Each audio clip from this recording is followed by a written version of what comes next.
आंचलिक परिवार की ओर से समस्त क्षेत्रवासियों, जिलावासियों व देशवासियों को गणतंत्र दिवस के इस राष्ट्रीय पर्व की हार्दिक शुभकामनाएं।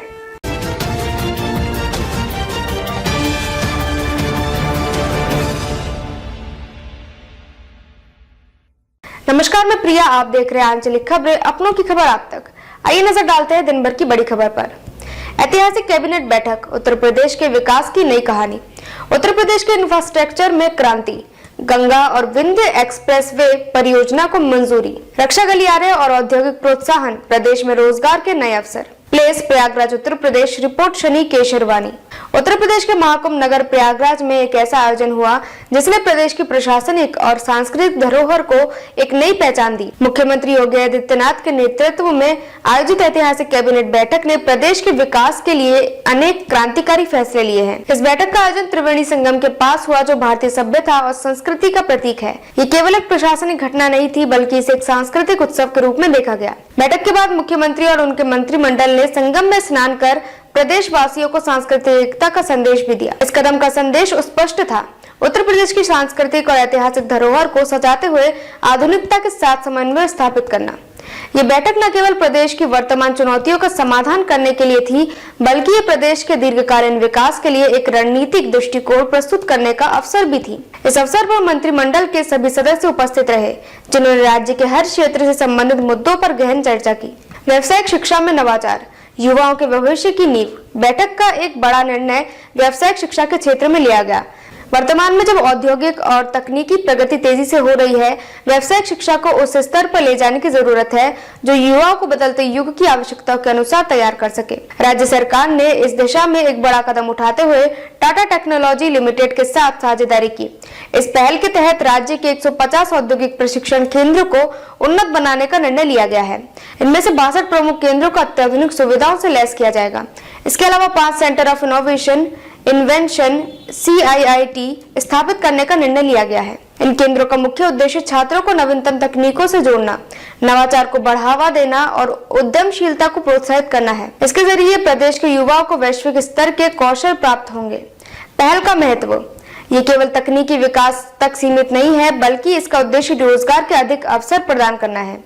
इससे प्रदेश के युवा राष्ट्रीय और अंतर्राष्ट्रीय स्तर पर प्रतिस्पर्धा के लिए तैयार होंगे। उद्यमशीलता को बढ़ावा देकर युवा अपने व्यवसाय की शुरुआत करने में सक्षम होंगे। इस परियोजना पर मंत्री कपिल देव अग्रवाल ने कहा, यह एक ऐतिहासिक कदम है जो न केवल प्रदेश के युवाओं को प्रशिक्षित करेगा, बल्कि राज्य के औद्योगिक विकास में भी नई ऊर्जा का संचार करेगा।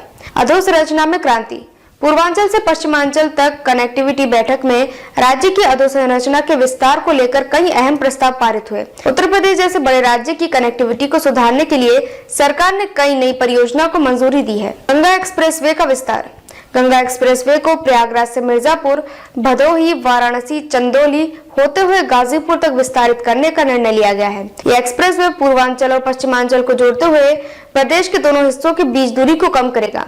इससे व्यापार, परिवहन और पर्यटन को एक नया अवसर मिलेगा। विंध्य एक्सप्रेसवे, 320 किलोमीटर लंबे विंध्य एक्सप्रेस के निर्माण को मंजूरी दी गई है।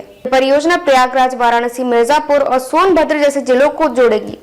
विंध्य क्षेत्र के इन जिलों में प्राकृतिक संसाधन और सांस्कृतिक धरोहरों की भरमार है। इससे न केवल इन क्षेत्रों का विकास होगा, बल्कि इन जिलों में पर्यटन को भी बढ़ावा मिलेगा। इसके अलावा मुख्यमंत्री ने यह भी निर्देश दिया है कि निर्माण कार्य के दौरान पर्यावरण संतुलन का भी ध्यान रखा जाए। गंगा और विंध्य क्षेत्रों की जैव विविधता को संरक्षित करने के लिए विशेष प्रावधान किए जाएंगे। औद्योगिक विकास, रक्षा गलियारे से रोजगार के अवसर। बैठक के दौरान प्रदेश के औद्योगिक विकास को बढ़ावा देने के लिए कई फैसले लिए गए। उत्तर प्रदेश एयरोस्पेस तथा रक्षा इकाई एवं रोजगार प्रोत्साहन नीति 2024 को मंजूरी दी गई। नीति के मुख्य बिंदु, पहला, राज्य में एयरोस्पेस और रक्षा उद्योगों की स्थापना। दूसरा, उद्योगों को रियायतें और अनुदान प्रदान करना। तीसरा, स्थानीय युवाओं के लिए रोजगार सृजन। मुख्यमंत्री ने इस मौके पर कहा, उत्तर प्रदेश में रक्षा उत्पादन के क्षेत्र में अग्रणी बनने की क्षमता है।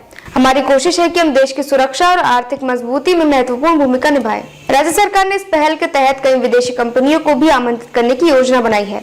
रक्षा उत्पादन के क्षेत्र में यह नीति राज्य को एक नई पहचान दिलाने में मदद करेगी। चिकित्सा क्षेत्र में सुधार, स्वास्थ्य सेवाओं का विस्तार। स्वास्थ्य सेवाओं और चिकित्सा शिक्षा के क्षेत्र में भी बड़ी सुधार की घोषणा की गई। 3 नए मेडिकल कॉलेज प्रतापगढ़, कौशाम्बी और चित्रकूट में स्थापित किए जाएंगे। इन मेडिकल कॉलेजों से स्थानीय युवाओं को चिकित्सा क्षेत्र में शिक्षा के अवसर मिलेंगे। इसके अलावा इन जिलों के लोगों को बेहतर स्वास्थ्य सेवाएं उपलब्ध होंगी। सरकार ने ये भी घोषणा की कि नए मेडिकल कॉलेजों के साथ साथ जिला अस्पताल को भी आधुनिक उपकरणों से सुसज्जित किया जाएगा। सांस्कृतिक संवर्धन, महाकुंभ की पवित्रता और प्रदेश की पहचान। त्रिवेणी संगम पर आयोजित इस कैबिनेट बैठक का आयोजन प्रदेश की सांस्कृतिक विरासत को सहेजने और उसे विश्व पटल पर प्रदर्शित करने का एक अनूठा प्रयास था। मुख्यमंत्री योगी आदित्यनाथ ने कहा, महाकुंभ केवल एक धार्मिक आयोजन नहीं है, ये भारत की सांस्कृतिक एकता और विरासत का प्रतीक है। इस बैठक के माध्यम से हमने प्रदेश के विकास और परंपरा को साथ लेकर चलने का संदेश दिया है। बैठक के बाद मंत्रिमंडल के सभी सदस्यों ने संगम में स्नान किया। ये कदम प्रदेशवासियों के साथ एक सांस्कृतिक जुड़ाव का प्रतीक था। महाकुंभ नगर में आयोजित इस ऐतिहासिक कैबिनेट बैठक ने ये साबित किया कि उत्तर प्रदेश सरकार दीर्घकालीन विकास और सांस्कृतिक संवर्धन के लिए प्रतिबद्ध है। पहला, व्यवसाय शिक्षा में सुधार, युवाओं को वैश्विक स्तर पर प्रतिस्पर्धा के लिए तैयार करना। दूसरा, अधोसंरचना विकास, परिवहन और व्यापार को सुगम बनाना। तीसरा, औद्योगिक प्रोत्साहन, रोजगार के नए अवसर और आर्थिक मजबूती।